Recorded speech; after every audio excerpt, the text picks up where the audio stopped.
और वाजिब हो गया है कि सफाई देनी चाहिए। देनी पड़ेगी। चलिए तो आप भी कागज कलम लीजिए। अब अरे उसमें दिमाग की है। हमारे मोहतरम जनाब सलीम उर्फ गुड्डू बाबू ने सलीम उर्फ गुड्डू बाबू ने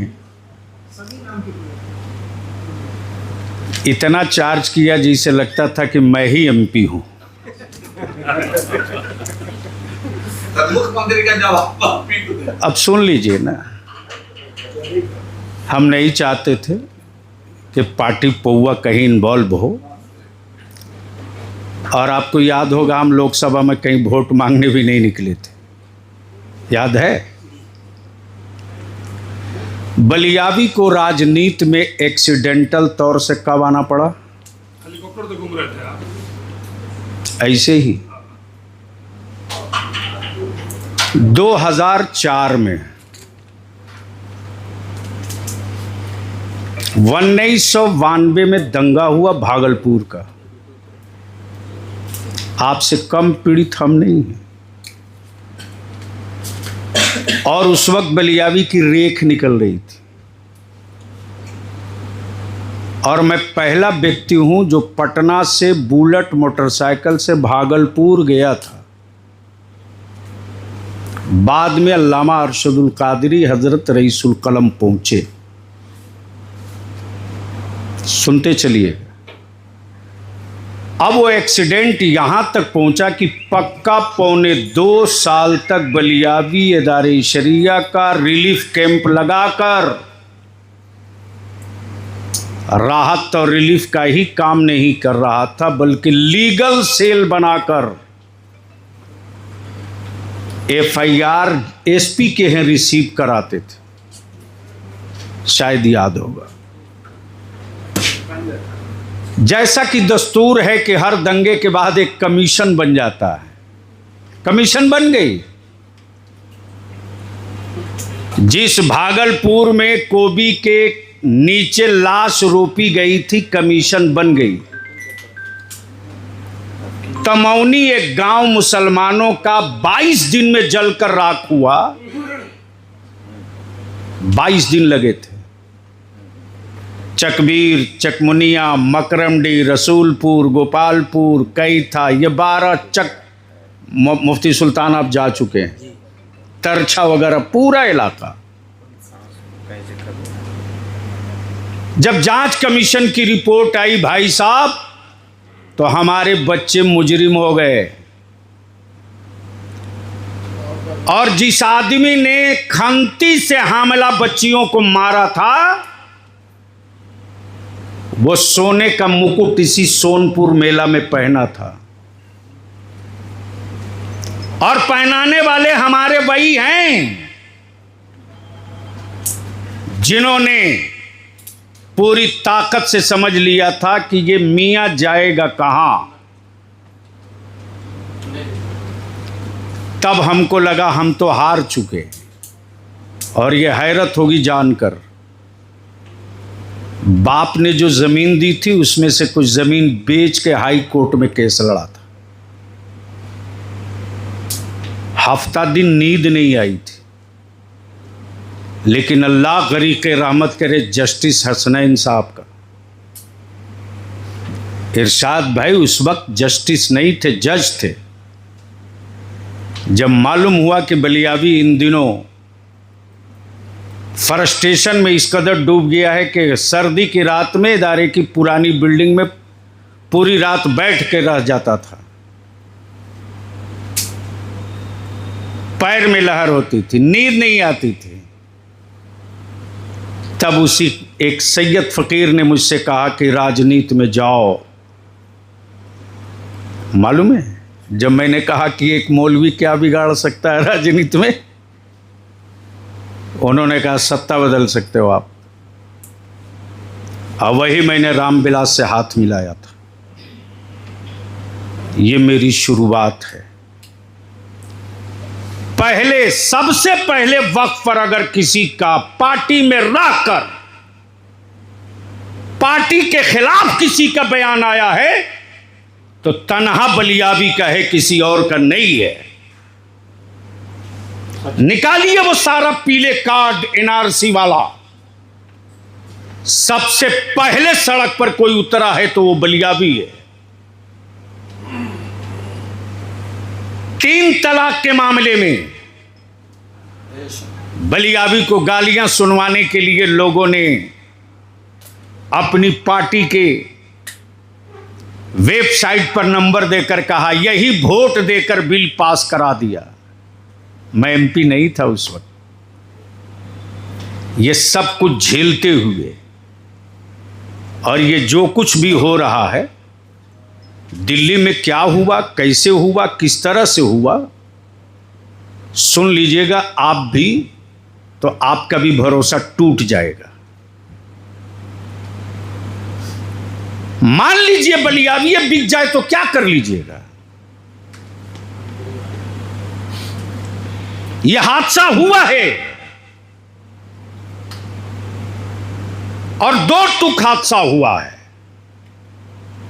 और उस हादसे का असर बिहार के सीएम पर है। इससे कोई इनकार नहीं कर सकता है।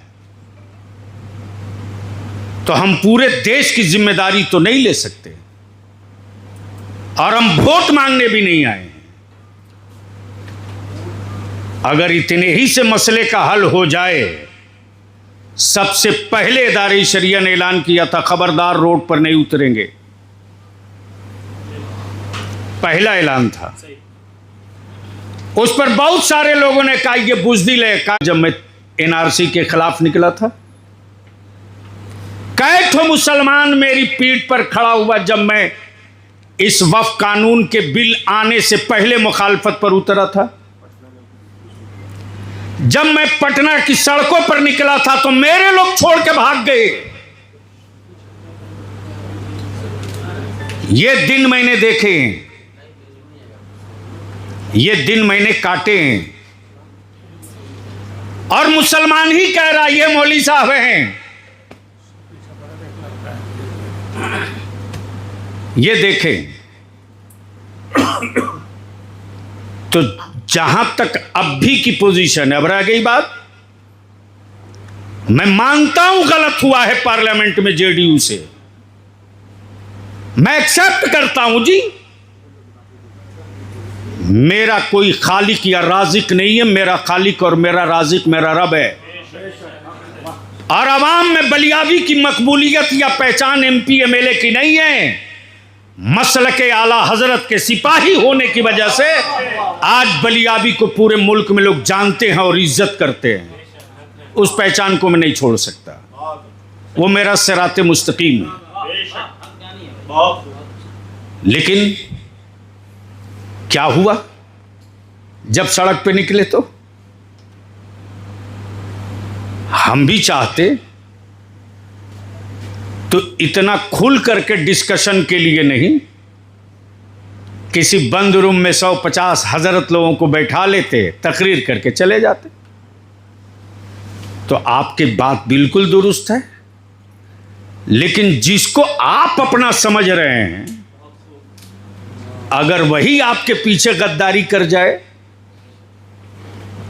तो उसका तो कोई दवा तैयार करनी होगी। और मैं समझता हूं दवा कुटा गई है, पिसा भी गई है, थोड़ा वक्त है हलक के नीचे उतारने के लिए। इसलिए कि जब आप पूरी जिंदगी बेदाग बिताएंगे, कमजोर तो हम उसी दिन हो गए थे। 11 टिकट मुसलमान को दिए थे, 20 में 11 हो हार गया।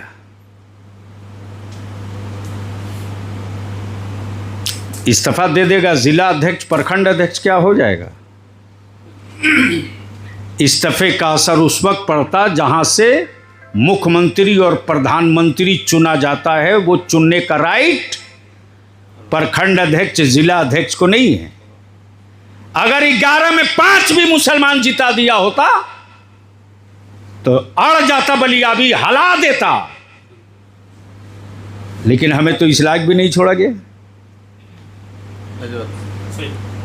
और फ्यूचर में इससे भी ज़्यादा बुरा सीन देखने को आ रहा है, इससे भी बुरा दिन देखने को आ रहा है। इसलिए कि कोई कहीं क्लियर पिक्चर किसी की है वो नहीं। तब आज की मीटिंग का मकसद और टोटल मकसद सिर्फ ये है, न वोट है, न राजनीति है, न पौवा है, न पार्टी है। सिर्फ एक एजेंडा है कि जो डैमेज हो चुका वो हो चुका, जो नहीं हुआ है वो बचेगा कैसे। अगर इससे मुत्तफिक हैं और ख्वाहिश है कि काम आगे बढ़ना चाहिए तो बढ़ाया जाए, वरना राजनीति के एतबार से हर कोई आज़ाद है भैया, रहेगा। और जब तक कि डिजिट नहीं होगी आपके पास, बार्गेनिंग की कैपेसिटी भी नहीं होगी। आज 5000 से ज़्यादा बच्चे 32 साल होने जा रहे हैं जेल में हैं मुसलमानों के, और वो एक कानून का कमाल है, पोटा और मकोका। शायद याद नहीं होगा आपको, क्योंकि मेरी खबर मुसलमान नहीं देखता है, गैर लोग बहुत देखते हैं। भाई साहब, सबसे पहला बयान आया कि इस वक्त पार्लियामेंट में सेकुलर कॉमनल सब नंगे हो गए। सुबह सवेरे दरवाजे पर जैसे तूफान आ गया हो मेरे, तब मैंने कहा था कि मैं जवाब दूंगा काम से।